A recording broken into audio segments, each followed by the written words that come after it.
Bonjour, c'est Thomas de Polysculpt et aujourd'hui je vous propose un petit making-of tutoriel sur la création de ce photophore, donc ce porte-bougie dédié à l'impression 3D. Vous l'avez sûrement déjà vu dans certaines vidéos que j'ai déjà fait au préalable. Le modèle est aussi en téléchargement sur mon profil Thingiverse, donc n'hésitez pas à le consulter pour voir mes modèles en téléchargement pour l'impression 3D. Donc voilà, donc je m'étais dit à l'occasion, j'ai tout enregistré le processus pour ces tests-là et j'en ferai un making-of, ce qui arrive maintenant un petit peu tardivement, je ne vous le cache pas. Donc pendant ce tuto, je couvre bien sûr toute la création alors qu'elle est accélérée en vitesse x2, je vous le cache pas, mais j'ai tout commenté. Et c'est quand même plutôt destiné aux débutants sur ZBrush, donc le logiciel que j'utilise. Et ensuite, je vais parler de la partie sur la préparation de l'impression 3D, les deux méthodes différentes, l'impression FDM avec du filament et l'impression SLA avec de la résine. Donc voilà, ça permet de vraiment voir l'ensemble du projet. Au passage, je vous le dis dès maintenant, si vous avez des questions, n'hésitez pas à me les poser sur le serveur Discord de Polysculpt. On est quand même plusieurs centaines, on est je crois quasiment 400 à peu près, donc des créatifs. Donc c'est voilà l'occasion de rejoindre un peu tous ces créatifs dans la 2D, la 3D et l'impression 3D. Puis n'hésitez pas aussi, tant que vous y êtes, à rejoindre, enfin me suivre sur les médias sociaux, notamment Instagram et Twitter, en plus de Facebook. Bien sûr, tous les liens sont en description. Allez, trêve de blabla, c'est parti pour le making of. Alors pour ce projet, je suis parti d'une simple sphère classique, une Dynamesh qu'on trouve dans les projets de base, et je suis passé en mode Sculptrice Pro. Avec la brosse notamment Dame Standard, j'ai juste commencé à faire quelques petites marques pour un petit peu chercher le design de ce que je voulais avoir. Donc là, il n'y a pas grand chose de compliqué, donc vous voyez, c'est assez itératif, quelques coups de brosse, un petit coup de lissage. Vous voyez, là je suis en train de prendre, de générer la forme qui va correspondre aux oreilles. Donc l'intérêt du mode Sculptrice Pro, c'est qu'on génère la topologie au fur et à mesure, donc la matière, mais ça n'empêche pas, vous voyez ici, de faire un petit coup d'étirement, la brosse move étant quand même mieux, et après on peut très bien lisser pour régénérer, on va dire, les polygones, un peu comme je suis en train de le faire ici, voilà, les polygones donc manquants. Donc pour la suite, voilà, on va creuser un petit peu la bouche. Donc focalisez-vous sur un design le plus simple possible, surtout si vous commencez vraiment la sculpture numérique. Voilà, vous engagez pas dans des délires, faites un truc, voilà, comme ce petit chat, c'est relativement simple. Vous remarquez que je passe vraiment de différentes zones, c'est-à-dire, vous avez vu, j'ai fait un petit peu le nez rapidement, qui n'était pas terrible. Là, j'ai fait un petit peu le contour des yeux, j'ai fait, donc là, je suis en train de faire les moustaches. Voilà, c'est vraiment du design le plus simple. Ça sert à rien d'aller à fond dans les détails tant que vous n'avez pas, on va dire, les formes principales. Donc vous voyez, pour le nez, la bouche, je vais faire un chat comme un petit peu souriant, un truc un petit peu sympa. Donc voilà, toujours le même process, vraiment il n'y a rien de très extraordinaire. Alors le nez, bien sûr, je vais faire un nez de chat, pas forcément un nez humain. Pensez bien, je dirais, à prendre en compte le volume. Là, je suis relativement de face, mais il ne faudra pas hésiter à tourner à certains moments pour mieux appréhender le volume. C'est vrai que je pense, moi, jamais travailler que sur un seul élément. Vous voyez, je suis passé du nez encore aux moustaches. Donc j'ai toujours cette phase comme ça d'aller-retour. Donc n'hésitez pas à faire vraiment la même chose pour mieux travailler dans l'ensemble et pas forcément que localement.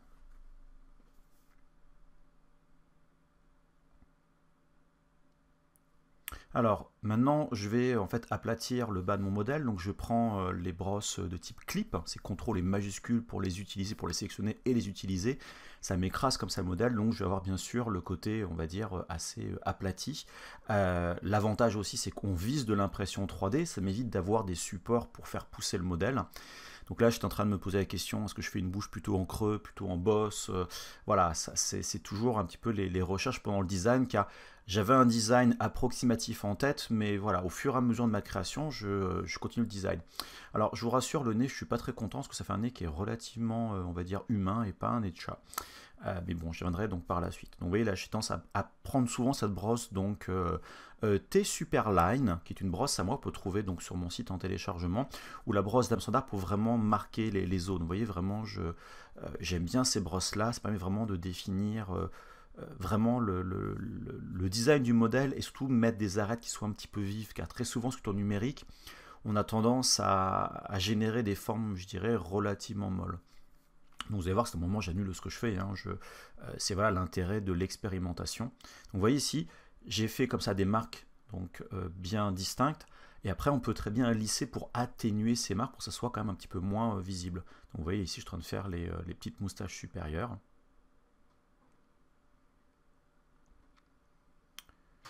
Voilà, je marque un peu mieux le nez.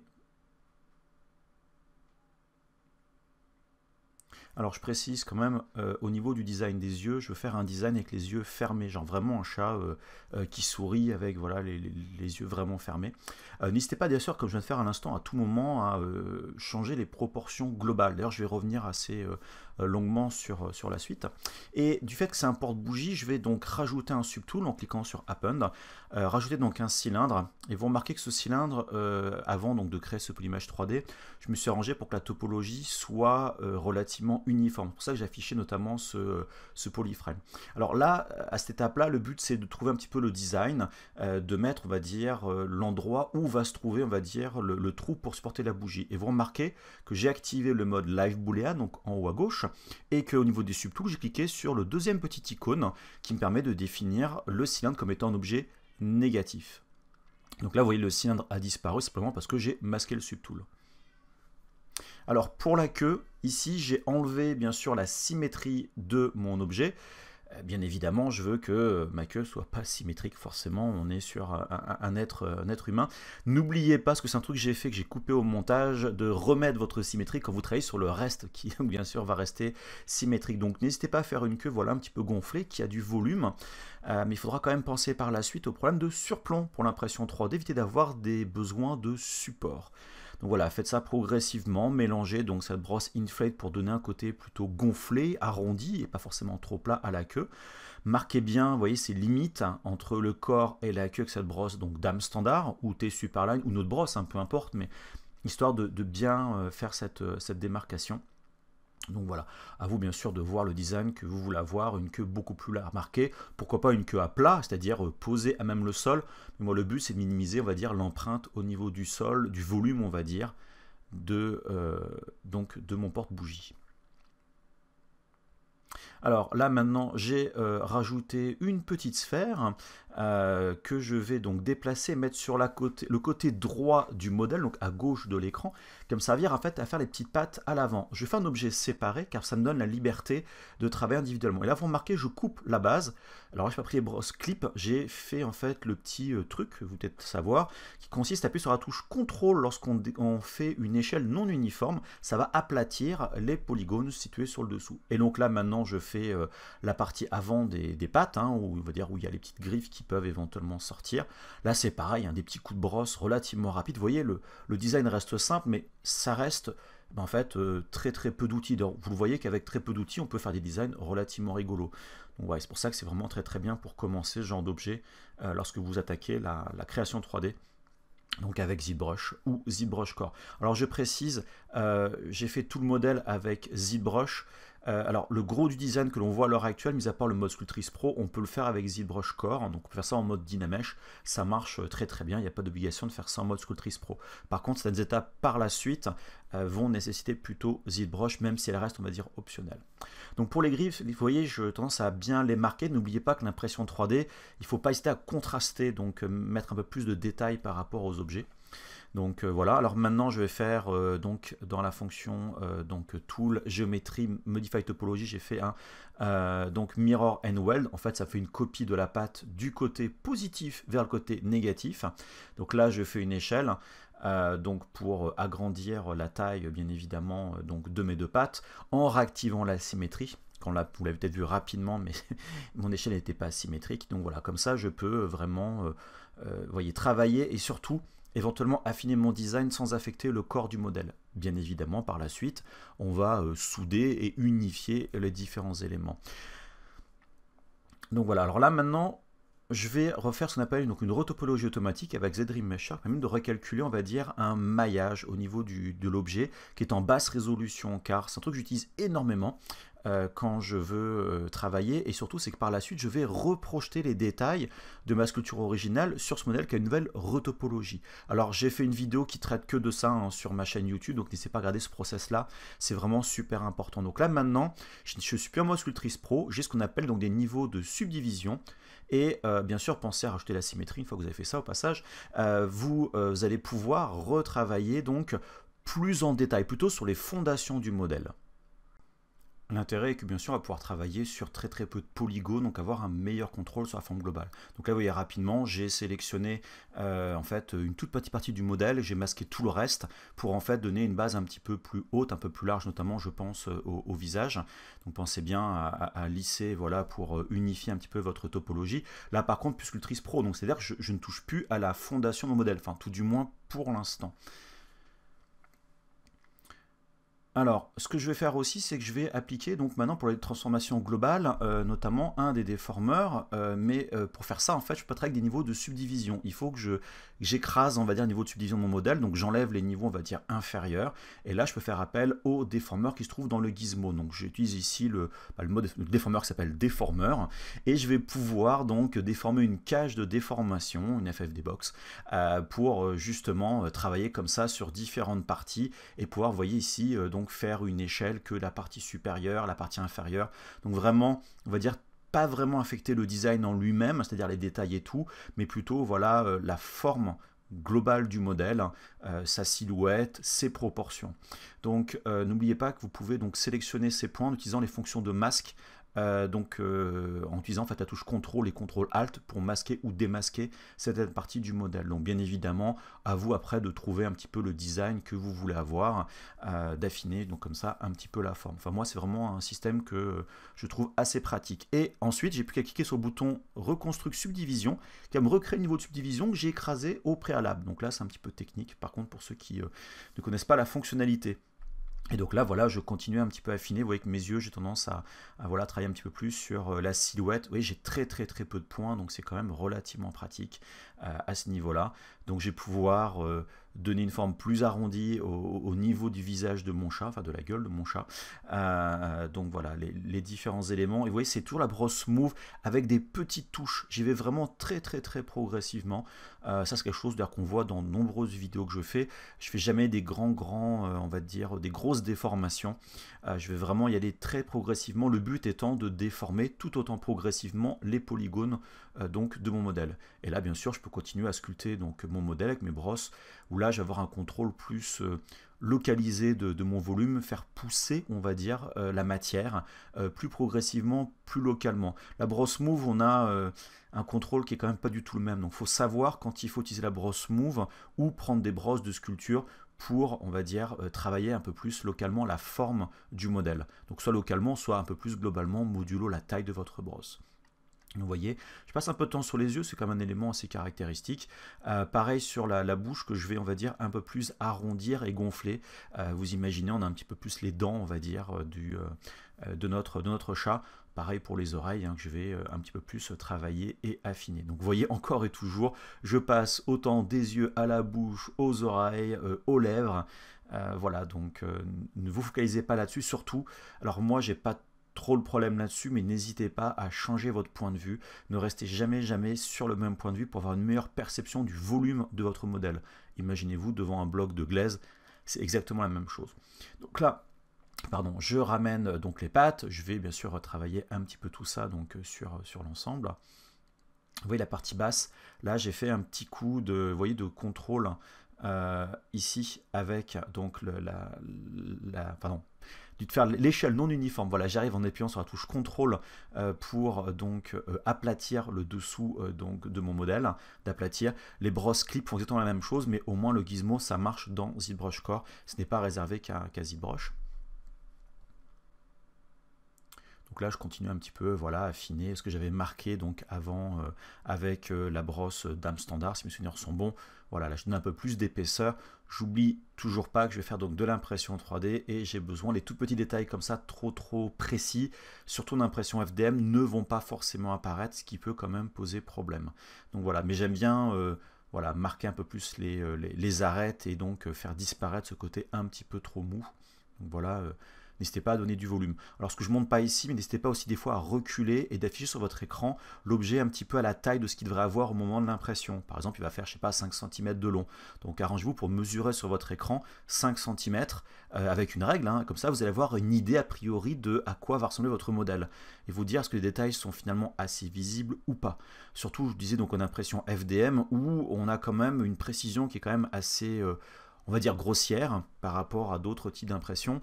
Donc bien évidemment, si c'est à peine visible, vous avez de fortes chances pour que ce soit encore moins visible au moment de l'impression. C'est-à-dire moins visible sur l'écran, donc moins visible pendant l'impression 3D. Vous voyez, je continue comme ça à marquer, je marque le contour. C'est un peu le problème lorsqu'on transfère les données, par exemple, d'un mode Sculptris Pro ou Dynamesh vers des niveaux de subdivision. On peut des fois en fait flouter un petit peu les détails du modèle, donc ça nécessite de retravailler donc tout ça par la suite. Alors après, je vous cache pas que je suis assez pointilleux là-dessus, c'est pas toujours forcément nécessaire. Donc voilà un petit coup de lissage, on continue donc à affiner l'ensemble, donc ça reste finalement assez régulier, hein, enfin régulier, toujours les mêmes étapes comme ça, donc appliquées sur le modèle. Donc là, j'applique donc une nouvelle sphère qui va être utilisée pour créer les canines, enfin les deux dents que je vais utiliser donc pour mon chat. Donc là, c'est toujours le même principe, j'importe en tant que subtool une nouvelle dent que je mets sur le côté donc droit du modèle, à gauche de l'écran.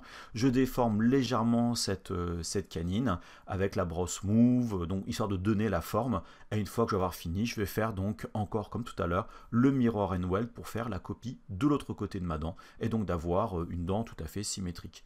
Vous voyez là, un petit coup de move. N'oubliez pas lorsque vous créez, et je vais revenir par la suite, de penser au surplomb. Essayez le plus possible de minimiser les surplombs pour avoir le moins besoin de support pour la création de votre modèle. Vous voyez, là je reviens sur le corps, donc au niveau des lèvres, pour voilà, continuer à affiner bien évidemment l'ensemble, c'est-à-dire les dents doivent s'adapter, on va dire, à votre modèle, mais aussi votre modèle par rapport à la forme des dents. Ne soyez pas exclusif sur un seul donc, objet. Donc vous voyez, là je fais le Mirror and Weld pour voilà, faire la copie de l'autre côté. Je ne sais pas si vous avez vu, mais en fait la copie ne s'est pas appliquée parce que, au premier clic, parce que j'étais en mode symétrie locale, donc il a fait une symétrie sur lui-même. Donc j'ai dû le désactiver, c'est le bouton qui est tout en haut en fait, quasiment de l'écran, qui s'appelle local, que j'avais dû donc temporairement, enfin local symétrie pardon, que j'ai dû temporairement donc désactiver. Donc voilà, donc là le modèle commence déjà à prendre un petit peu forme. Vous voyez, je tourne beaucoup autour, c'est vraiment histoire de mieux comprendre le modèle. Je suis passé de mode perspective à mode orthogonal et réciproquement pour voilà, avoir un ordre d'idée. Donc je réapplique donc l'opération booléenne pour voir au niveau du trou du modèle. Bien évidemment, ça va me servir en fait pour retravailler donc l'ensemble. Et surtout, donc là je vais dans les paramètres de taille et je vais rentrer la taille que je vais avoir pour mon cylindre. Donc je me suis basé sur les bougies de type Ikea qui font 0,4 par 0,4 par 1,5 cm de hauteur. Donc le but c'est de baser sur quelque chose dans le monde réel. Alors je travaille pas à l'échelle, je suis, vous avez vu, au centième en fait, hein, au lieu de travailler sur 15 mm et 40 mm, je fais 0,15. Car ZBrush n'aime pas les grands objets, donc j'ai cette habitude de travailler, on va dire, 100 fois plus petit, et à l'exportation, je vais agrandir. Donc là maintenant, je vais faire quoi? Je vais sélectionner tous les objets donc de mon chat pour changer l'échelle et donc l'adapter par rapport à cette bougie. Donc je vais m'y prendre à plusieurs reprises. Là j'avais un petit oubli donc par rapport voilà, donc, à la position et tout. Donc vous voyez, donc j'essaie de m'y prendre le mieux possible. Alors ce chat finalement je l'ai fait un petit peu trop gros, je ne vous cache pas que le modèle final qui n'est pas dans cette vidéo là, j'ai changé encore les proportions pour que en fait le chat soit beaucoup plus petit par rapport à la bougie. Là ça apparaît pas, le chat est très gros par rapport à la bougie, donc ça fait un très gros porte-bougie. Donc ça c'est un petit peu les surprises de l'impression 3D, c'est difficile des fois lorsqu'on crée quelque chose, même en ayant des valeurs exactes, enfin des valeurs dans le monde réel, de se rendre compte de la vraie taille des objets par rapport à un écran en 2 dimensions. Donc voilà, voilà, j'hésite pas donc à donc maintenant modifier avec une grande taille de brosse cette fois-ci la forme de mon modèle pour être voilà, donc avoir l'endroit qui va recevoir ma bougie soit le plus, on va dire, à l'horizontale.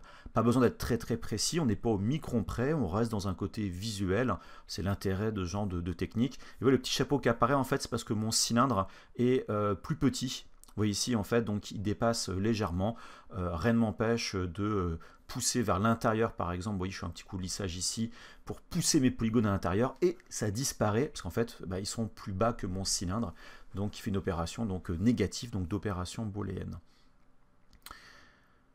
Donc voilà, je peux le descendre un petit peu plus pour être au plus proche de mon modèle par rapport à la position, en fait, comment ma bougie va apparaître dedans.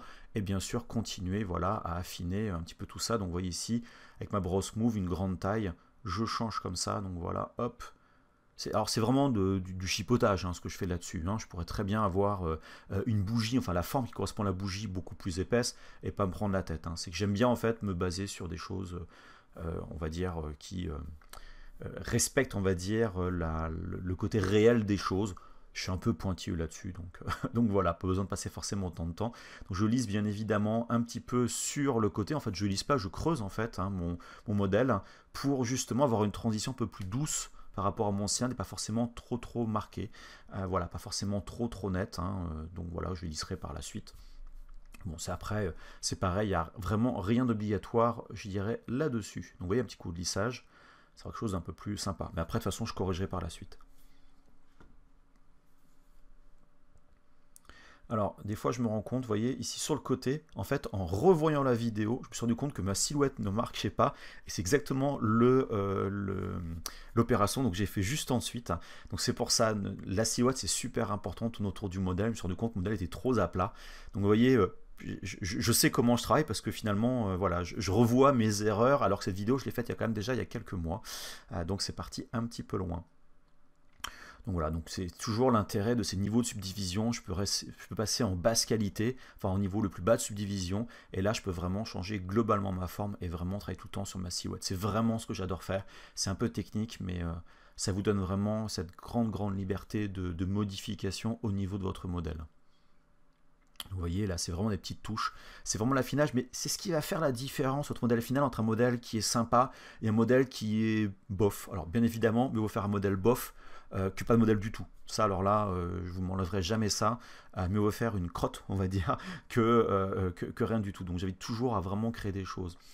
Donc voilà, donc c'est vraiment à ce niveau-là, en fait, à partir de maintenant, ça reste vraiment très voilà, affiner les choses au fur et à mesure. Bien évidemment, il va falloir que j'aplatisse hein, la partie basse, donc enfin le dessous, on va dire, de mon modèle. Alors vous remarquez bien, donc maintenant ici, pour que le dessous de mon modèle ici soit toujours à plat, j'ai appliqué, donc j'ai chargé un cube en fait en tant que subtool, que j'ai mis en tant qu'objet négatif. Vous voyez, comme ça, là-dessous, sous le modèle. Donc ça permet d'avoir toujours un fond plat, sans faire attention aux déformations que j'appliquais. Donc si j'agrandis les pattes ou je tire quoi que ce soit, j'aurai toujours un modèle strictement plat. Donc voilà, ça c'est un petit truc que vous pouvez faire. L'intérêt des opérations Boolean en temps réel, c'est que justement on peut tout visualiser comme ça assez rapidement. Et donc voilà, justement affiner. Vous voyez mes pattes, je peux comme ça donc les descendre et voir donc bien sûr la découpe comme ça assez facilement. Donc n'hésitez pas à faire appel à ces opérations de Boolean, c'est vraiment un truc qui est assez fantastique. Alors oui, je me suis rendu compte que ma surface n'était pas tout à fait lisse, pas très propre. Je vous cache pas qu'en impression FDM, pas en SLA, en FDM, ça se verrait pas. Franchement, là, je suis au-dessus, on va dire, de la précision de l'imprimante. Donc vous voyez, là, j'ai voulu faire un petit peu comme des sourcils, hein, on va dire, en plus sur mon chat. Voilà, des petits coups de brosse, donner des petits éléments caractéristiques, enfin, qui vont donner du caractère finalement à votre modèle. C'est des petits trucs cool. Marquez bien justement ces arêtes assez caractéristiques. Donc là, voilà, je suis en train d'essayer de modifier un petit peu le nez de mon chat.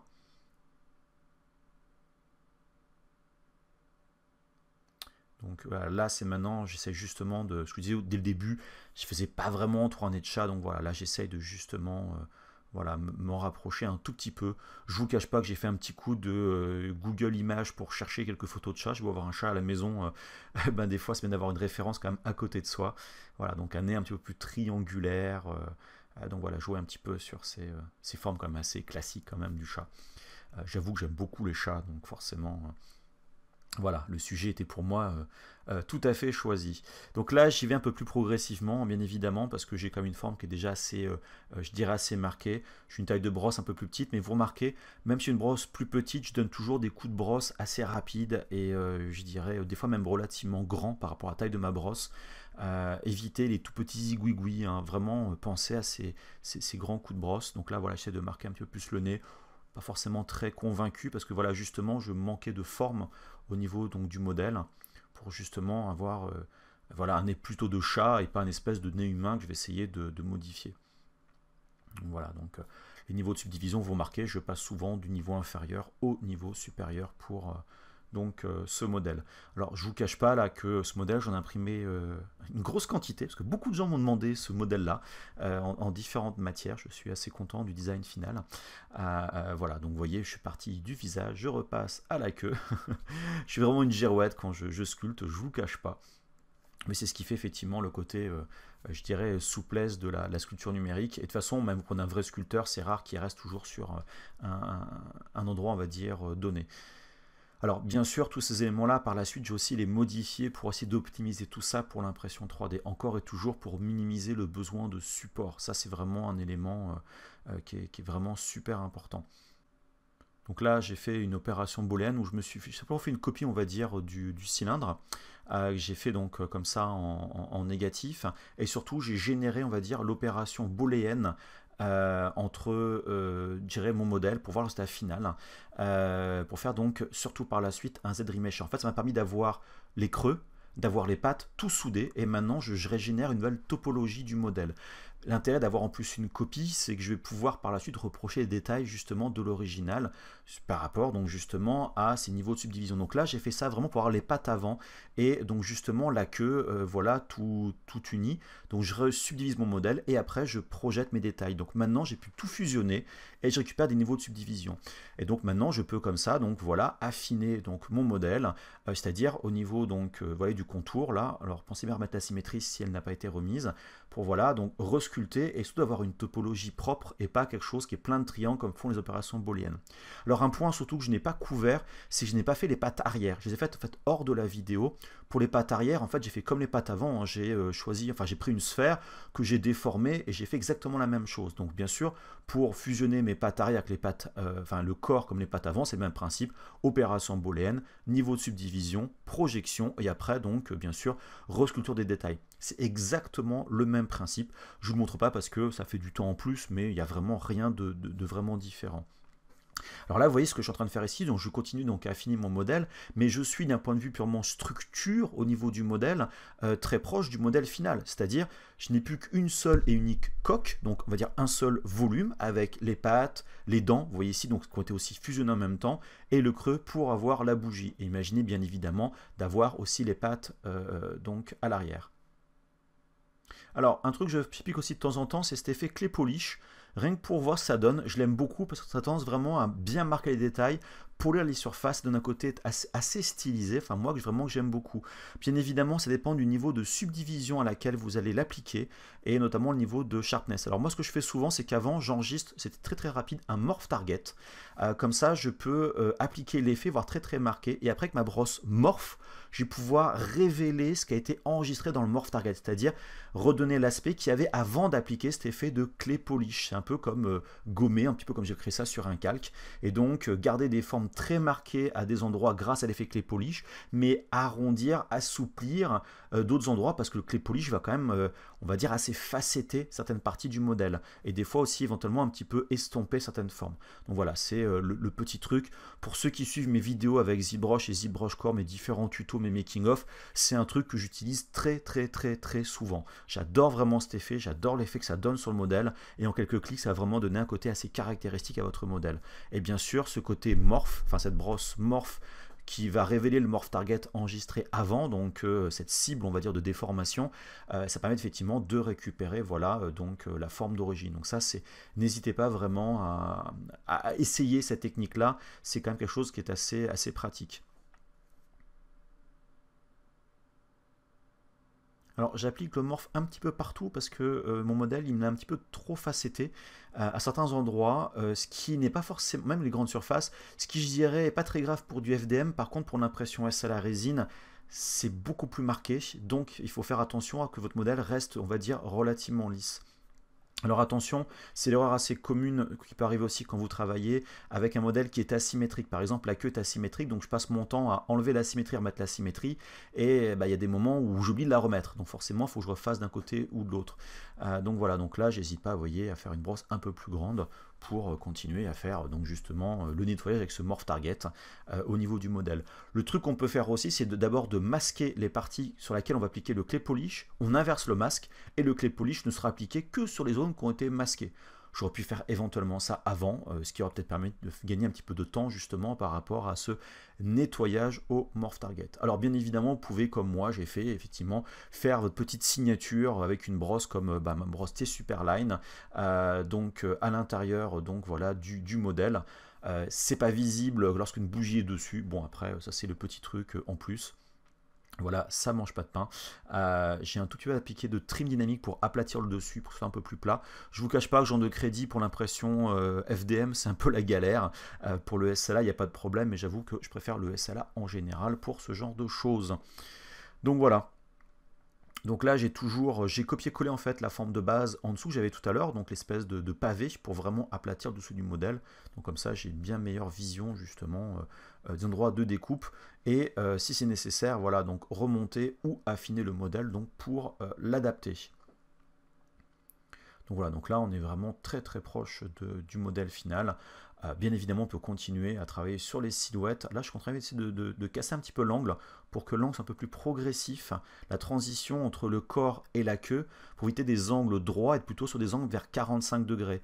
L'intérêt reste toujours, comme je vous dis depuis tout à l'heure, l'impression 3D et être sûr que je n'ai pas besoin de support, surtout en FDM, car voilà, c'est un truc qui est un peu galère. Donc ce que je fais très souvent pour voir si c'est des surplombs, je vais charger un cube, un gros cube, en version négatif, et je vais comme ça le monter au fur et à mesure pour voir si j'ai pas des endroits qui tout d'un coup vont apparaître. Donc c'est-à-dire qu'il y a un surplomb et me dire ah là à cet endroit-là c'est trop violent pour de l'impression et je vais devoir justement affiner. Donc vous voyez ici au niveau de la bouche, on le voit au niveau de la partie supérieure des lèvres, ça apparaît de façon très très brutale. Et ça en FDM, ça peut être très limite et ça peut avoir une qualité d'impression pas forcément terrible, ce qui peut être pour moi on va dire je dirais un problème assez, je dirais assez embêtant. Alors là, je m'étais un petit peu inversé par rapport à mes objets à déplacer. C'est pour ça que j'avais pas le haut. Donc voilà, donc vous voyez ici, je continue à monter au fur et à mesure. Donc pour vérifier au niveau modèle. Donc là, a priori, il n'y a pas de souci, mis à part, vous voyez, ce petit truc à l'avant, voilà, cette partie-là qui est trop marquée. Donc je vais devoir corriger ça. Justement, donc l'intérêt de ces niveaux de subdivision, c'est que je peux vraiment descendre en qualité et donc vous voyez progressivement descendre et un petit peu lisser donc le dessous des lèvres donc supérieures de mon chat, faire une transition plus progressive et donc on va le voir donc par la suite. Alors bien sûr, il faut faire attention au niveau de subdivision qui des fois peuvent rajouter quand même certaines marques. Alors n'hésitez pas à changer de matière, ce que je fais aussi assez souvent parce que des fois des matières vont moins permettre de comprendre la forme notamment à cause des ombrages inclus dans la matière. Ouais, donc au passage, j'en profite pour corriger donc certaines parties. Donc, vous voyez, c'est très très subtil ce que je fais ici, mais le but étant quand même de garder la forme du modèle, mais éviter ce problème justement donc de surplomb. Donc ça, ce petit coup là, c'est important, un truc qui est très très important d'impression 3D, des fois, de vérifier comme ça, un peu simuler l'effet d'impression 3D, vous allez vous éviter beaucoup de problèmes avec la gestion des supports par la suite. Donc vous voyez, maintenant je revérifie, donc voir maintenant donc, la progression, avec ma progression est toujours marquée, mais elle est quand même beaucoup plus progressive. Alors dans le modèle final, je l'ai encore amélioré, peut-être que je le montre un peu plus tard, mais voilà, c'est un truc que j'ai encore amélioré au fur et à mesure, pour que ça soit donc un peu plus progressif et donc limiter la casse. C'est pour ça d'ailleurs que je préfère le SLA. Le SLA est plus strict, mais finalement par rapport au surplomb, c'est plus permissif. Donc voilà, c'est un truc que j'aime bien faire. Donc vous voyez, je suis toujours dans ce contrôle des aplats, car mieux vaut perdre, je dirais 10 minutes, un quart d'heure, des fois même une heure sur certains modèles à essayer de vérifier ça, que de perdre encore plus de temps dans la préparation du modèle à cause des supports et ensuite passer énormément de temps à nettoyer les marques de vos supports, que ce soit en FDM ou en SLA. Donc ça, c'est vraiment un truc où ne faites pas de l'économie de temps par rapport à ce genre de choses. Donc là, vous voyez, je suis en train de continuer à affiner un petit peu, je lisse un petit peu donc mon modèle au niveau du contour pour que la forme soit donc bien marquée, la découpe soit bien faite, mais pas non plus coupée, on va dire, au couteau. Donc là maintenant mon modèle, je dirais, il est prêt. Je n'ai plus qu'à le décimer, c'est-à-dire réduire le nombre de polygones pour qu'il y ait moins de polygones. Là j'en ai 1,8 million, ça ne sert à rien pour l'impression FDM. Donc je fais une opération de décimation, d'abord une étape en fait de pré-calcul et ensuite je choisis la décimation. Je vais dire bah tiens, donne-moi 75 000 polygones, ce qui fait 37 000 triangles. Alors peut-être un petit peu plus. Mais voilà, donc là je suis passé à 100 000 et donc mon modèle maintenant ne fait plus que 50 000 points, en fait qui est 50 000 triangles, en fait à peu de choses près. Et donc là mon modèle maintenant il est prêt pour l'impression FDM. Maintenant j'ai passé à la préparation pour l'impression SLA. Alors là, Donc je vais faire des petites différences. Donc je suis parti sur l'objet avant la décimation et j'en ai fait une copie parce que je vais évider mon modèle à l'intérieur. Je dois avoir une coque pour économiser. Donc pour ça j'ai donc fait une copie. J'ai fait ensuite ce qu'on appelle une déformation négative avec l'inflate, donc un gonflage, un gonflement on va dire négatif pour en fait avoir une coque intérieure. Alors il y a d'autres façons de le faire, mais j'aime bien cette solution-là en ce qui me concerne. Donc bien sûr, ce gonflement va faire les coins, on va dire, vont se croiser. Donc je vais devoir, avec ma brosse de lissage, lisser un petit peu donc mon modèle pour justement éviter ces petits problèmes de structure, notamment qu'on voit au niveau des angles très très marqués. Le but étant de faire une coque donc il y aura une épaisseur plus ou moins définie, mais on n'est pas forcément précis au mi-comprès, il s'agit de faire juste de gagner du volume par rapport à la résine. Alors ça marche aussi pour le FDM bien évidemment, mais avec les fonctions de remplissage d'infill, c'est pas forcément nécessaire. Donc là en gros le but c'est de créer une forme intérieure et je vais pouvoir bien évidemment la modifier au fur et à mesure. Alors je fais un masque pour sectionner en fait la partie basse que je vais déplacer, bloquer le haut pour que ça puisse creuser on va dire de part et d'autre. Vous voyez en dessous en fait ça descend en dessous du modèle parce que j'ai besoin en fait d'avoir le creux en dessous et donc d'avoir une ouverture. Donc pas besoin de faire un petit trou ou quoi que ce soit, ça va être posé à même le modèle, donc enfin je dirais le modèle est posé à même le sol, donc c'est pas grave si le dessous est relativement vide. Donc là je suis en train en fait un petit peu de modifier on va dire le trou, je vais le faire en fait un peu plus à plat, donc je vais en fait pas remplir exactement pour que ça, comment dire, faire une coque exacte par rapport au modèle, je fais juste une coque pour réduire la quantité de résine. Le modèle n'est pas très grand, et si on veut faire une coque qui soit strictement la copie à l'intérieur de l'extérieur, le risque c'est que vous risquez de rajouter des zones de surplomb. Et donc d'avoir besoin de créer des supports à l'intérieur de façon inutile. Et tout ça pour gagner des fois genre 1, 2, 3, 5 ml de résine. Ça vaut pas le coup.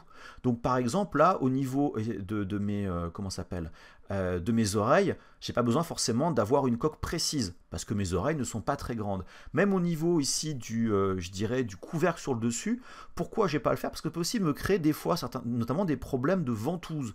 Alors je vais pas rentrer là-dedans, mais c'est des problèmes où on a une espèce de poche qui peut apparaître d'air et faire un effet ventouse lors en fait du décollement de chaque couche. Et ça peut poser des problèmes. Donc c'est pareil, mon modèle n'est pas très grand. Le but c'est d'économiser de la résine, mais le but c'est quand même de ne pas me générer des problèmes, on va dire, d'impression. Donc c'est pour ça que j'aime bien travailler sur un modèle à part et pas faire une copie stricte de l'évidage de mon modèle pour en fait juste gagner de la résine, mais pas plus que ça. Donc oui, mon modèle ici, je dirais, ça marche très très bien tel qu'il est. Alors, je vais faire un tout petit coup de Z-Remesher pour recalculer la topologie. J'avais un petit truc qui était en haut, là, une petite pétouille, mais bon, ce qui n'est pas très très grave. Et donc là, maintenant, j'ai un objet positif, un objet négatif. J'ai plus qu'à dire, l'objet intérieur, je le mets en négatif. Et comme ça, je vois donc l'objet qui est creusé. Et l'intérêt d'avoir un subtool comme ça en temps réel, un autre objet avec en mode donc, opération booléenne, c'est qu'en temps réel, je peux travailler localement donc mon modèle et voir justement l'intérieur. Et si je reprends mon cube que j'ai pris donc sur le dessus tout à l'heure en mode négatif, je peux faire la découpe et voir exactement, comme pour le FDM, en SLA, où se trouve justement donc mon modèle et les épaisseurs. On va dire que tiens, là, à cet endroit-là, j'ai un problème de surplomb, donc j'aurai besoin à l'intérieur d'avoir un support.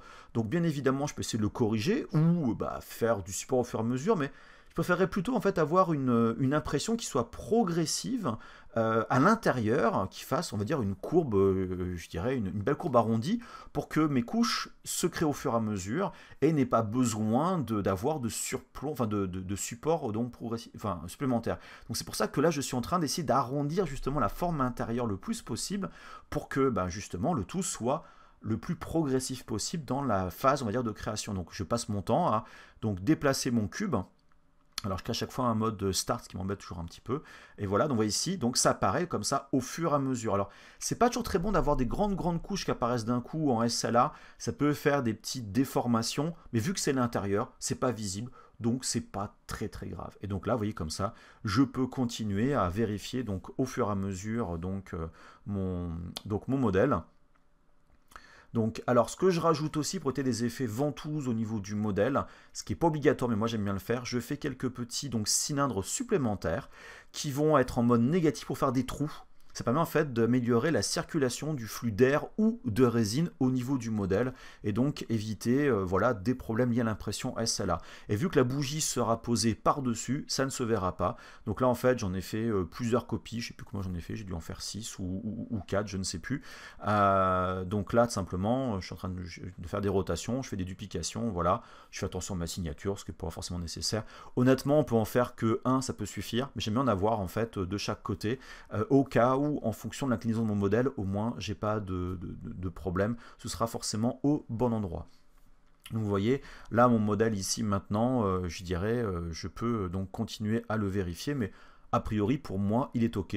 Donc je n'ai plus qu'à donc simplement générer l'opération booléenne finale de mon modèle. Donc là voilà mon modèle, je peux le sélectionner. J'ai donc mon modèle prêt. Je n'ai plus qu'à faire comme pour le FDM, faire de la décimation. Alors la décimation, je vais être un petit peu plus haut, je crois, en termes de polygones sur le modèle, car le SLA est quand même plus précis. Je ne sais plus combien j'ai mis.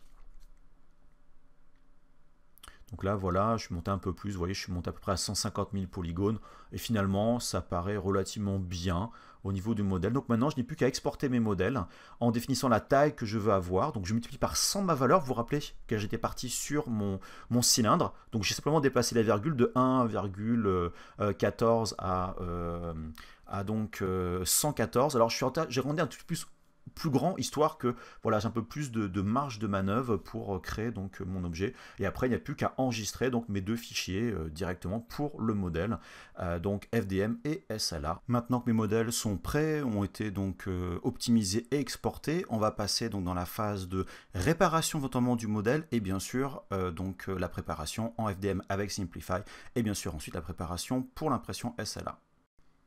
Pour la réparation de mes modèles, j'utilise Netfab en fait d'Autodesk, qui est un produit commercial, mais qui après la fin de sa période d'évaluation marche en version basique et donc qui permet gratuitement en fait de faire des opérations notamment de réparation des modèles. Donc le fonctionnement est assez simple, il suffit simplement de charger vos modèles. Donc là j'ai chargé donc 2 STL et vous remarquez que la version SLA j'ai un petit point d'exclamation dessus pour me dire qu'il y a un problème. Donc alors déjà je peux changer l'orientation du modèle parce que dans ZBrush c'est pas toujours dans le bon sens. Donc voilà, je le mets bien comme il faut. Autant la rotation et la position. Et bien sûr, la version SLA, je clique sur la petite croix et il me dit, voilà, au total, j'ai 12 trous. En fait, c'est le problème. Donc, je vais pouvoir appliquer simplement une réparation automatique, celle par défaut. Et après quelques secondes, j'ai plus de trous. Là maintenant, je n'ai plus qu'à valider l'opération et je n'ai plus qu'enfin à faire comme tout à l'heure, la rotation de mon modèle et le déplacement. Alors, la rotation et le déplacement, honnêtement, on peut le faire dans le logiciel d'impression 3D, hein, le slicer et tout, c'est purement optionnel. Mais au moins, là-dessus, je peux comme ça vérifier mes modèles, être sûr que c'est relativement bien fait. Et bien évidemment, après, je n'ai plus qu'à réexporter mes modèles. Dans ce cas, il vous dit, ah, il y a encore un petit souci, on peut optimiser. Et voilà, c'est fait. Donc ça, c'est vraiment l'étape que je vous invite à faire, quels que soient vos modèles 3D. Avant de lancer une impression 3D, vérifiez toujours vos modèles 3D pour être sûr qu'il n'y ait pas notamment ce petit point d'exclamation dans Netfab et dans le cas échéant, bien sûr, de faire les corrections nécessaires pour avoir un modèle qui va bien marcher lors de l'impression 3D. Alors maintenant, je suis passé dans Simplify 3D, qui est mon logiciel de préparation pour l'impression 3D de type FDM. Donc c'est un slicer ou trancheur en français, nom que personne n'utilise. Donc en fait, ce slicer permet donc de préparer le modèle pour l'impression 3D, c'est-à-dire définir le chemin qu'il va devoir parcourir la tête, la hauteur des couches, la qualité, etc., etc. Donc je ne vais pas rentrer en détail vraiment dans ce logiciel-là, car j'avoue que j'aimerais bien faire une vidéo de prise en main de ce logiciel. Juste quelques mots pour vous dire que donc Simplify 3D est un logiciel qui est commercial, payant, c'est-à-dire voilà, c'est pas une solution gratuite. L'alternative va rester Cura, qui est un très bon logiciel qui est gratuit, mais je trouve que Simplify offre une bien meilleure qualité d'impression et des temps d'impression, on va dire, réduits et pas mal de paramètres avancés. Donc je suis vraiment attaché à ce logiciel-là. Bien évidemment, ce que je vais couvrir rapidement ici peut s'appliquer à d'autres logiciels, dont justement Cura. Bien évidemment, les fonctions sont situées ailleurs, les noms peuvent vraiment changer. Alors, la première chose que j'ai fait, c'est d'importer, en cliquant sur le bouton importer simplement, mes fichiers STL que j'ai générés donc avant dans ZBrush pour ensuite les passer dans Netfab pour les réparer éventuellement. Et donc, Là, vous remarquez par contre, j'ai deux modèles. C'est donc juste une petite parenthèse. Vous vous rappelez, pendant la partie making of, je vous ai dit que le modèle finalement était un peu trop gros, que j'ai fait un modèle plus petit par la suite. Donc là, c'est pour vous montrer les deux modèles. Donc vous avez ici le modèle large, celui que j'ai fait dans ZBrush. Et si je clique sur la petite case pour le décocher, j'ai le modèle, on va dire, final, notamment avec les pattes en plus à l'arrière. Je vous rappelais, je vous avais dit que c'était il y a quelques minutes là, qu'il faut simplement en fait refaire le même processus pour les pattes avant que, enfin pour les pattes arrière que le processus des pattes avant.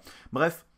Rien de spécial, sauf que voilà, j'ai changé bien sûr les proportions, j'ai refait le trou en haut, voilà, c'est juste changer la taille, mais au final, c'est pour imprimer les deux modèles, le petit modèle est bien mieux que le gros modèle. Donc là, je vais me focaliser uniquement sur le petit modèle. Alors, mes modèles ici donc sont importés, l'intérêt c'est que voilà, on peut aussi imprimer plusieurs modèles en même temps si je veux. Alors, au niveau de Simplify, bien sûr, il faudra lui dire quelle est l'imprimante que je vais utiliser, les paramètres de l'imprimante, les qualités d'impression. Et donc là, pour cela, il va falloir charger ce qu'on appelle un procédé ou un processus en anglais, en cliquant donc juste en dessous ici sur cette section-là qui liste les procédés. J'en ai aucun à l'heure actuelle. Je clique sur ajouter et j'ai une boîte de dialogue un petit peu austère, je ne vous le cache pas, qui va apparaître. Je suis en mode avancé, je vais cacher le mode avancé dans l'immédiat. Et vous avez donc le profil, on va dire, en fait qui est un peu le procédé, c'est les préconfigurations. J'en ai pas mal de chargés. Alors le logiciel est fourni avec une ribambelle de processus différents qui couvrent quasiment toutes les imprimantes FDM du marché. Et vous pouvez bien évidemment changer ces paramètres et les enregistrer. Donc vous voyez ici, là j'ai l'Alphawise U30 qui est mon profil actuel. D'ailleurs c'est sur cette imprimante là que j'imprime le plus à l'heure actuelle.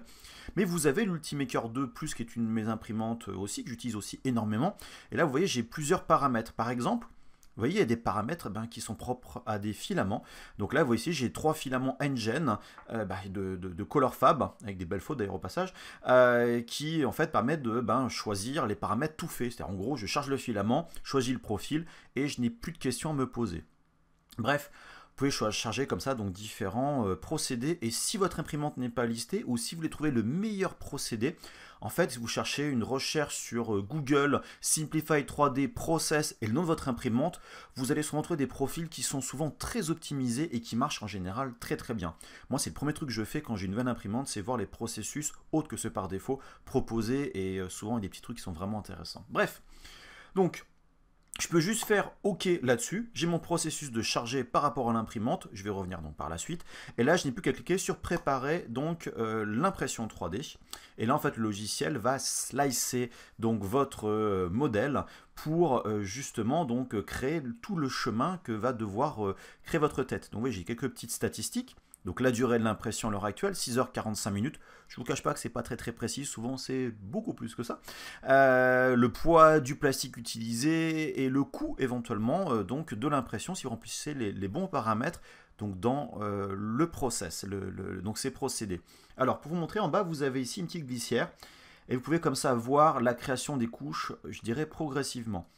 Ce qui est assez important va être de voir justement les surplombs potentiels qui peuvent apparaître. Et vous vous rappelez, j'avais retravaillé au niveau donc de la bouche, ici, donc si je me mets comme ça à peu près en vue de dessous, donc voilà ces espèces de surplombs donc qui pouvaient éventuellement poser problème, et bien les avoir retravaillés fait que maintenant je peux, vous voyez ici, voir donc la création des couches progressives. J'ai quasiment aucun surplomb, c'est très progressif, donc je n'aurai pas de problème d'impression. Autre petit détail important, c'est que vous voyez, à l'intérieur, j'ai donc ce remplissage. Et sur les côtés, vont marquer, j'ai des contours. Je vais revenir, quand je vais revenir sur les paramètres. Et donc, ce remplissage, vous voyez, j'ai des couches qui apparaissent, mais qui apparaissent un petit peu dans le vide.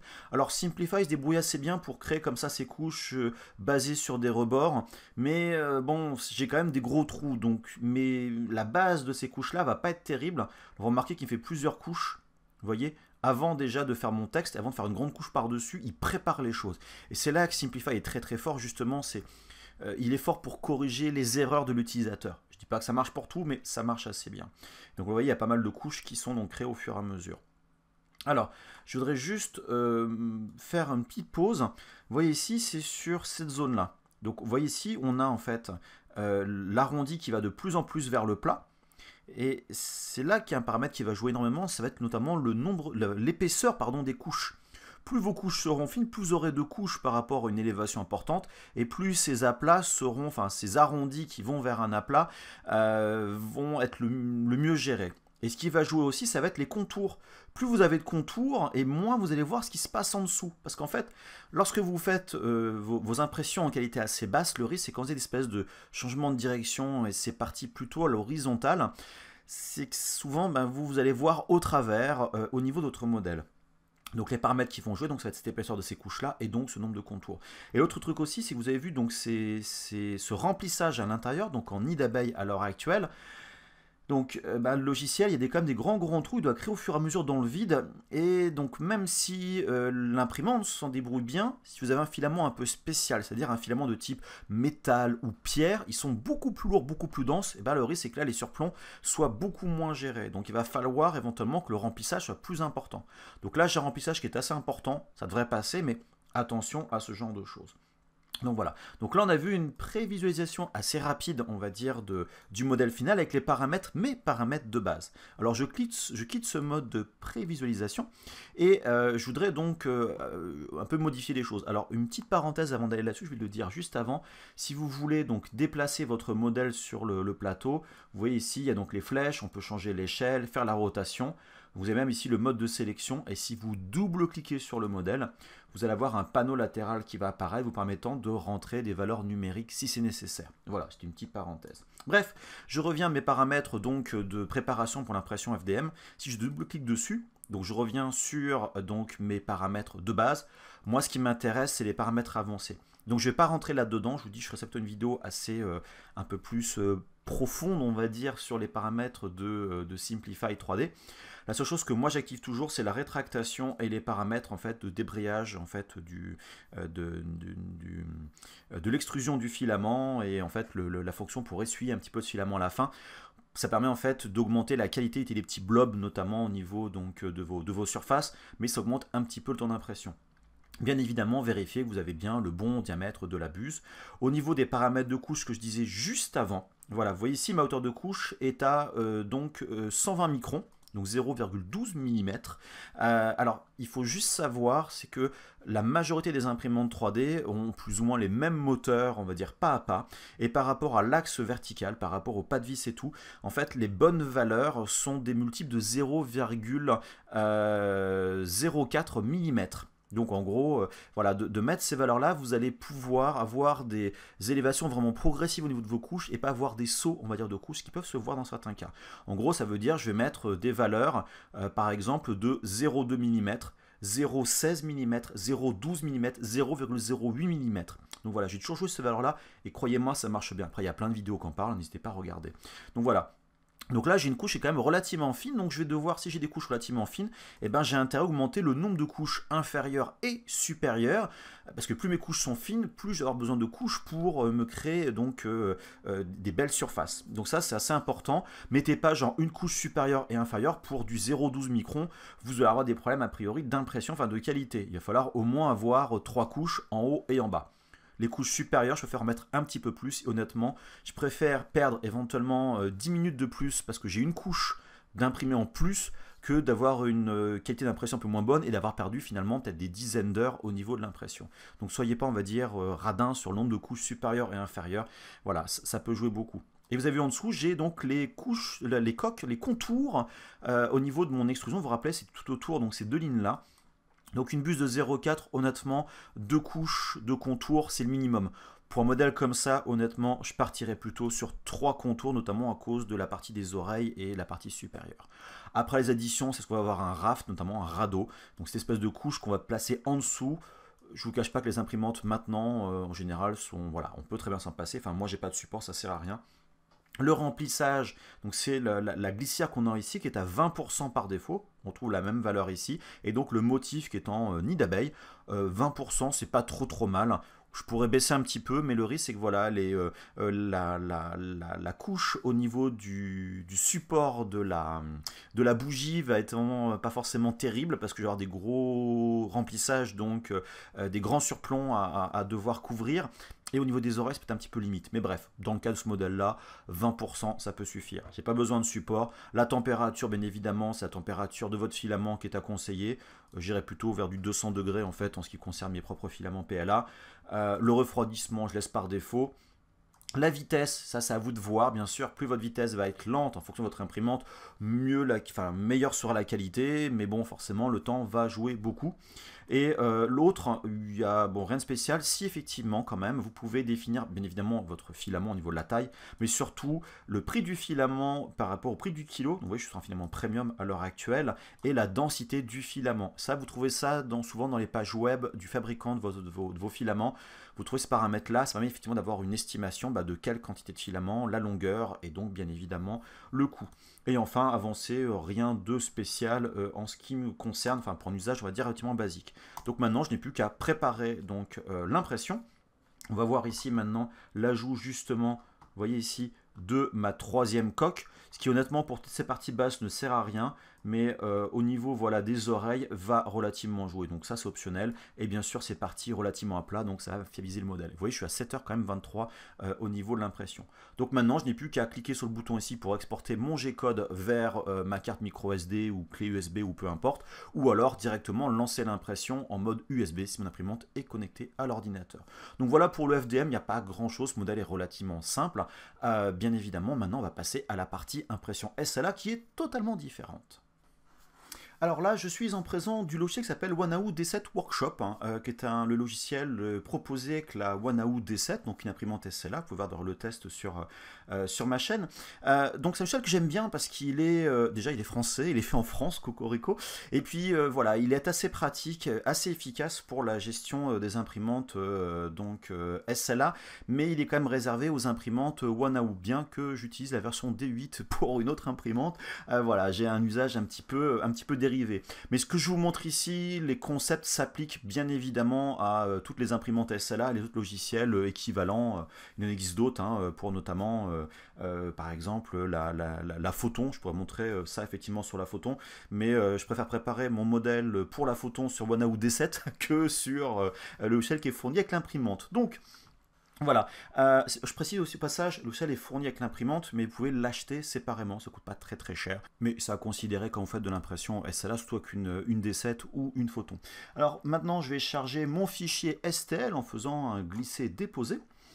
Et là, vous remarquez, dès maintenant, j'ai des espèces de couleurs de zébrure qui apparaissent. Pourquoi? Parce que mon modèle tel qu'il apparaît ici est finalement en fait, plus grand que le volume d'impression. Et là, c'est un petit peu, alors je fais une petite parenthèse, le problème des imprimantes SLA low cost, donc je prends, enfin low cost, on va dire abordable par rapport à des imprimantes plus haut de gamme, comme notamment la Forme 2 ou la Slash. Là, on est sur des imprimantes qui ont des petits volumes d'impression. Et même si mon porte-bougie n'est pas très grand, vous voyez, il ne rentre pas par défaut sur l'imprimante. Ça veut dire que très souvent, vous allez devoir finalement essayer d'orienter le modèle le mieux possible pour justement le faire rentrer. Alors déjà, il faut savoir, c'est qu'en impression SLA, c'est exceptionnel que l'on imprime à même la plateforme, comme on le fait en FDM. Souvent, on donne un angle pour avoir justement des couches qui grandissent vraiment progressivement et pas des grands blocs d'un coup, sinon ça nécessite, à cause du procédé d'impression, beaucoup de support. Et là, c'est pareil. Je vais avoir besoin de support contrairement à l'impression FDM, mais je voudrais limiter au maximum ces besoins donc de support. Alors dans les outils ici, je vais prendre la rotation, et en fait en faisant une rotation comme ça verticale de mon modèle, voici j'ai un peu plus de place, si je me mets en vue de dessus, vous voyez, hop, je peux, comme ça ici, faire rentrer mon modèle. Je ne vous cache pas que ça rentre, mais juste au niveau donc, du modèle, je peux même le faire donc une rotation encore un petit peu plus importante. Voilà, là-dessus, à la verticale. Alors, ce qui est pour moi très important, c'est de garder la partie avant au niveau du visage de mon chat. C'est la partie la plus visible, bien évidemment, au niveau du porte-bougie. Et à cause de ça, je vais avoir besoin de support, notamment sur la partie arrière, pour faire pousser mon modèle au niveau du vide. Alors, je précise, mon modèle étant relativement simple, je vais avoir donc des petites traces, des petits impacts à cause du support, mais la résine, déjà, de 1, se ponce très bien comparé à je dirais du PLA par exemple ou de l'ABS et surtout c'est des petites pointes donc c'est quand même plus facile à travailler et là mon modèle étant assez lisse je vais avoir aucun problème à poncer ces quelques supports qui vont être nécessaires, surtout qui vont apparaître au niveau de mon modèle. Mais je préfère avoir des supports comme ça sur le dessous que d'avoir des supports sur l'avant du visage où là je vais forcément faire disparaître certains détails. Donc à vous de trouver l'angle. Donc au niveau du modèle, vous voyez ici là, à l'avant j'ai donc un petit peu de marge ici et j'en ai un tout petit peu moins à l'arrière, donc je vais déplacer très légèrement mon modèle, voilà, pour un peu plus de marge. Alors Ça dépend des imprimantes. En général, il faut essayer quand même d'avoir un petit peu plus de marge parce que c'est basé sur des LED. Et dès qu'on se quitte un petit peu le centre, alors ça dépend des imprimantes, il y en a qui ont des réseaux de LED, d'autres qui ont une seule LED qui va éclairer l'ensemble. Donc on va perdre un petit peu en qualité sur les extrémités. Donc ça, voilà, c'est un petit point à prendre en compte. Et ça, vous voyez, c'est l'importance d'anticiper votre design lorsque vous faites votre création 3D. Et bien justement d'anticiper ces contraintes liées à l'imprimante que vous avez, que vous utilisez, ou la technique utilisée. Donc ça voilà, c'était un point que je voulais préciser. Et vous comprenez maintenant pourquoi la grande version originale du chat ne serait jamais rentrée dans cette imprimante-là. Et là, je ne peux pas vraiment baisser l'échelle, à moins de revenir dans mon design et de justement garder ça et réduire un peu le chat donc, par rapport à on va dire, l'espace nécessaire pour la bougie. Donc voilà, l'orientation est bonne. Maintenant, je vais passer, alors je vous épargne bien sûr les différentes fonctionnalités pour déplacer l'orientation automatique, etc. Maintenant, la phase importante au niveau des supports. Alors là, donc cette version d'un Object Workshop est simplifiée, on va dire, mais largement suffisante pour tous vos besoins. Alors, ce que je vais déjà devoir faire, c'est soulever l'objet.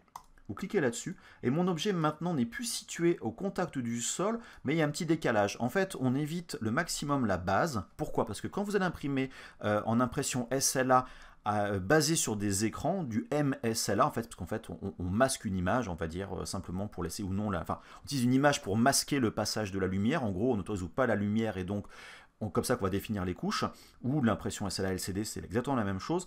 Les premières couches, on va les surexposer pour qu'elles soient très très solides, que la résine soit très très costaud, souvent beaucoup plus épaisse, pour fiabiliser l'adhésion sur la plateforme d'impression que vous voyez comme ça en dessous. En fait, on imprime bas en haut, en fait, on va imprimer dans ce sens-là, donc vers le bas du modèle. Donc là, on est vraiment à l'envers.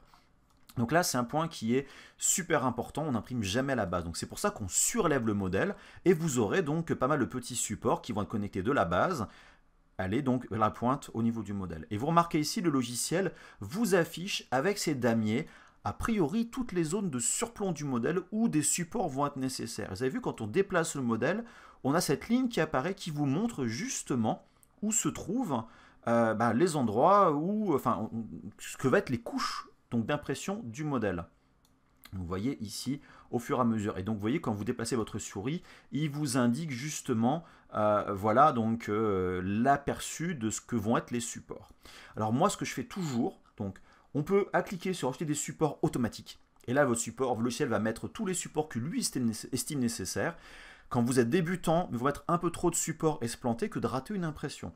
Moi, j'avoue que j'évite ce genre de choses. Et là, vous pouvez surtout, avant de faire ça, définir votre support, le diamètre, c'est-à-dire de la pointe, c'est-à-dire la distance entre la tige et la pointe. Vous voyez, quand on survole ici, vous voyez l'espèce de, j'ai sur le côté ici, on a au niveau de mon curseur de souris une espèce de petite pointe. Donc ça fait 2,7 mm. Et vous avez surtout la pointe de 2,7 mm et le diamètre de la pointe, c'est vraiment le type en anglais, enfin vraiment la pointe en elle-même, donc fait 0,8 mm. C'est cette surface qui sera en contact avec votre modèle. Donc il y aura un point de 0,8 mm qui sera donc en contact. Voilà, et le diamètre, c'est vraiment l'épaisseur du pilier au niveau donc, du modèle. Donc on peut cliquer sur ajouter des supports, et là on va laisser le logiciel faire le calcul et créer tous les supports nécessaires. Ça peut en créer beaucoup, modulo notamment les paramètres de densité, d'intervalle, etc. Et donc vous voyez que là, les paramètres par défaut, il m'a créé 585 supports. Ça en fait une grosse palanquée, honnêtement.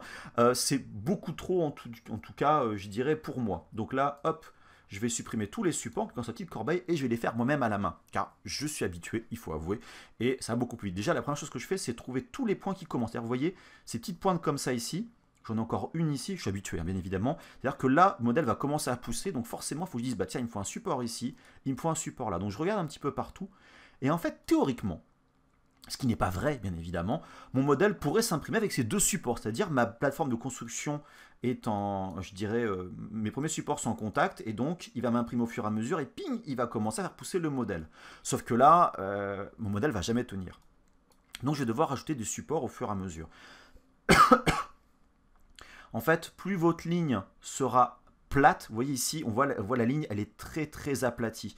on devrait l'avoir, vous voyez, comme ici, là. Ces grands aplats, c'est-à-dire ça va me créer d'un seul coup des couches qui vont être très larges, et c'est ces couches-là qui peuvent éventuellement avoir des problèmes au moment du décollement, tout simplement, de chaque couche lors de l'impression, entre le fond du bac et votre impression actuelle. Donc là, c'est pareil, il faut souvent créer des supports ici pour renforcer, enfin donner de la force à ces endroits-là. Donc je fais vraiment attention à ces éléments-là. On voit ici, là, on voit qu'au niveau de la queue, j'ai quand même des aplats assez marqués. Donc je vais en créer, vous voyez, un support ici, un autre support là. En fait, j'ai essayé de créer pour l'instant tous les supports, on va dire, minimum. Donc vous voyez ici, il va connecter, hop.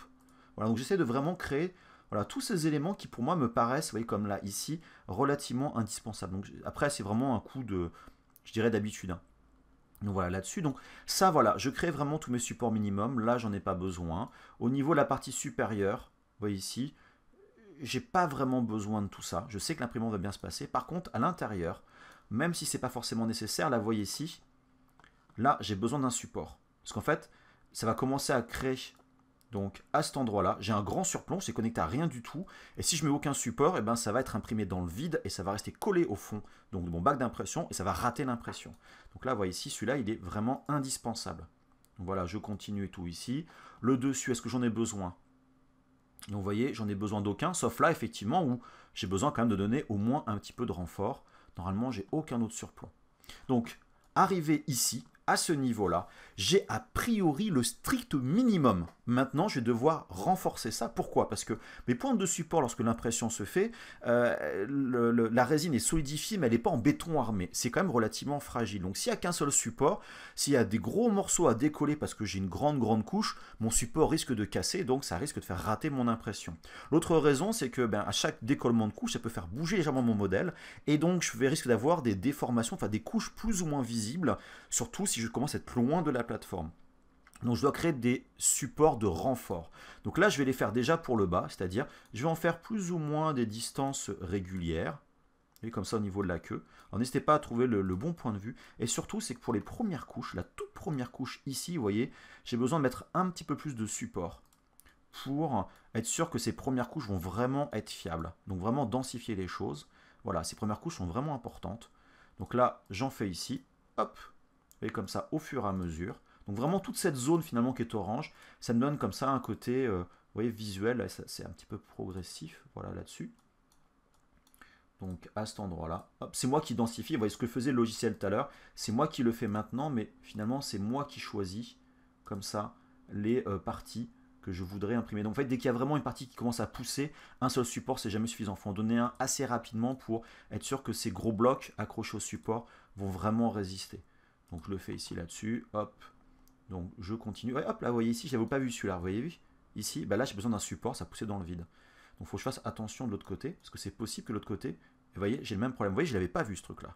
Donc ça, c'est vraiment un point assez important. J'aurais pu faire une grosse bêtise et rater donc mon impression. Vous voyez, on a beau avoir l'habitude, eh ben, on fait quand même des bêtises. Hop là, là-dessus.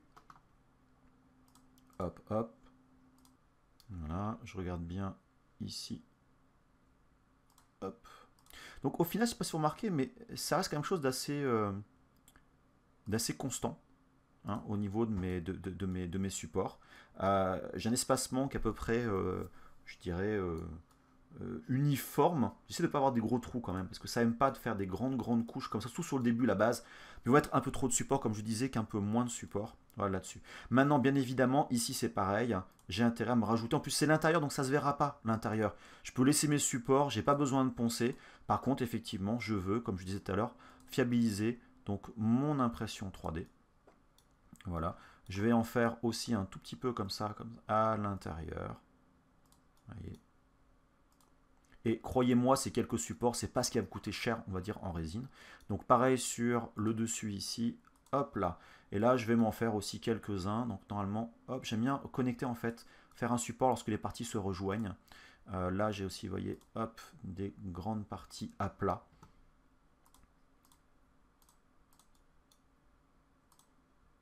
Vous voyez là ici, non c'est la fin, pardon, excusez-moi. Je crois que c'était une partie qui poussait un peu dans le vide. Donc ce que je mets vraiment sur le côté ici, c'est voilà, histoire de donner de la rigidité au modèle. Et c'est pas du tout des supports qui sont, on va dire, indispensables. Alors après, c'est modulo votre imprimante. Hein. Vous voyez là, ici, je vais quand même en mettre un là. Vous voyez, ça fait quand même des grandes tiges à faire pousser là-dessus. Donc là, a priori pour moi, mon modèle va être OK. J'ai pas de problème. Alors cette partie qui sur le côté ici qui dépasse un petit peu, c'est pas très grave parce que ce sera hors de l'image qui va être utilisée pour faire donc le masque. C'est pas forcément très grave. Alors ce qu'on peut faire aussi, ce que moi des fois je fais, alors j'aurais dû montrer ça au préalable, c'est que les premiers supports qui sont, on va dire, indispensables, notamment, ouais, c'est celui-là ici, je peux le sélectionner. Et là je peux dire, bah, je voudrais que le diamètre de la pointe soit un peu plus costaud. Par exemple, fasse, vous voyez, 1,5 mm. En fait, tous les premiers supports qui font nécessaire à faire pousser mon modèle, donc celui-là ici, je le sélectionne et j'augmente comme ça la valeur. Il va être beaucoup plus costaud, donc ça va faire une marque plus importante, mais au moins ça va me le rendre très costaud. Donc ça voilà, c'est un truc que je n'hésite pas à faire. Ça fait un peu plus de boulot, on va dire, de nettoyage. Oups, excusez-moi, je voulais pas déplacer. Mais on peut comme ça déplacer les supports, ce qui est quand même assez pratique. Ça marche assez bien. Donc voilà, donc là je fais quand même des gros pâtés. Et il faudrait que je fasse pareil donc sur la partie donc, intérieure en dessous. Voilà, qui était celui-là. Si je me trompe pas, voilà. Et j'augmente comme ça. Alors celui-là, il va encore moins se voir parce qu'il est vraiment intérieur. Il faut juste faire gaffe parce que des fois, ça peut passer au travers. Mais bon, j'ai une coque assez importante. Donc voilà, donc là, la partie des supports est terminée. Ce qu'on peut rajouter par optionnellement, ça s'appelle donc du brassing, donc des traverses. En fait, ça va juste connecter les supports ensemble par des petits croisillons. Ça me prend un peu plus de résine, mais ça permet en fait, notamment pour les grands supports très hauts, de donner plus de rigidité et donc être sûr qu'ils bougent beaucoup moins pendant l'impression. Donc voilà, donc là maintenant j'ai un truc qui est très bien, je peux passer au niveau de l'aperçu, et donc l'aperçu j'ai cette petite réglette où je vais pouvoir voir, vous voyez, les couches d'impression, voir notamment s'il y a des choses qui poussent sans aucun support. Donc là c'est très important sur le SLA parce qu'on peut vraiment rater les impressions. Donc pour l'instant tout apparaît bien, vous voyez, on voit bien les petits supports qui se connectent au fur et à mesure, mon modèle qui pousse, et donc là n'hésitez pas à perdre du temps là-dessus, parce que vous voyez, on peut très bien se rapprocher, vous voyez là ici pour voir que tout pousse bien. Alors il y a des modes aussi, on peut très bien trancher votre modèle pour avoir voilà, une découpe plus ou moins marquée. Donc on peut hop. Donc pas besoin du remplissage, excusez-moi. Voilà, donc là on passe en mode image. Et là on peut vraiment voir en tant qu'image vraiment toutes les couches qui se font progressivement. Vous voyez, là j'ai un morceau qui apparaît. Hop là, ça connecte. Et donc comme ça au fur et à mesure, on voit bien la coque. Vous voyez l'intérêt de faire une coque, vous voyez la partie qui pousse aussi, là ici qui connecte. L'intérêt de faire une coque, c'est que vous aurez bien évidemment une épaisseur très fine, plus facile pour l'impression 3D, plus facilement pour décoller vos différentes couches, et en plus vous allez donc économiser comme ça de la résine. Donc là, pour moi, a priori, tout est OK. Vous voyez, je suis vraiment limite sur le bord à cet endroit-là, comme au niveau de la base, mais au moins, voilà, j'ai aucun problème au niveau du modèle. Donc une fois que c'est fait, je n'ai plus qu'à exporter mon fichier 3D au format, donc soit impression 3D, soit au format CWS dans le cas en fait de l'imprimante. L'intérêt c'est que si vous travaillez avec une autre imprimante et vous avez un logiciel spécifique mais vos supports vous plaisent pas, etc., vous pouvez très bien exporter l'ensemble avec les supports en tant que fichier STL ou OBJ. Et donc moi c'est ce que je fais, c'est que je fais dans ce logiciel-là et après j'exporte mon modèle avec les supports ailleurs et comme ça j'ai plus qu'à imprimer le modèle tel quel. Voilà, alors la seule chose que je ne vous ai pas précisé au préalable, c'est ici dans les paramètres de configuration, c'est pareil que toutes les imprimantes, vous voyez, j'ai mes paramètres par rapport à la résine. C'est comme par rapport au filament FDM, il faut bien évidemment prendre en compte les paramètres de couche et ce genre de choses. Donc là, j'ai un paramètre d'une marque qui s'appelle Fun2Do, la résine Snow White que j'aime beaucoup comme résine, et notamment c'est réglé pour l'instant pour des couches de 40 microns d'épaisseur. Donc on est quand même quelque chose de beaucoup plus fin. Un modèle comme ça, 100 microns serait largement suffisant. J'ai le petit icône d'engrenage et là j'ai tous les paramètres. Alors en général, on reprend les paramètres de base et on les modifie légèrement, c'est-à-dire on va choisir tout d'abord les couches normales, donc 40 microns. Le temps d'exposition, c'est-à-dire que pour chaque couche, les LED vont flasher, on va dire, l'écran qui laissera passer ou non la lumière pendant 12 secondes. Donc des résines sont plus ou moins sensibles que d'autres, des imprimantes sont plus ou moins plus puissantes que d'autres. Un exemple, la Slash que j'utilise, elle a 300 watts de LED et croyez-moi, ça flash, c'est-à-dire que en 50 microns, je mets 2 secondes 5 en moyenne par couche. Vous voyez, là, on est à 12 secondes, donc on n'est pas du tout dans la même catégorie. Voilà. Bon, après, il y a des différents paramètres, et surtout, ce qui est important, c'est les couches surexposées. Ce que je vous disais tout à l'heure, c'est les premières couches qui vont être beaucoup plus surexposées. En fait, là, vous avez 5 couches qui vont être de 50 microns. Par contre, il va être exposé pendant 45 secondes. Donc là, on a un truc qui est assez costaud. Vous pouvez même faire éventuellement des couches de 100 microns. Vous exposez éventuellement, alors peut-être pas 45 secondes parce que ça va pas marcher dans ces cas-là, mais plutôt, on va dire 1 minute 10, 1 minute 20. C'est pas linéaire au passage.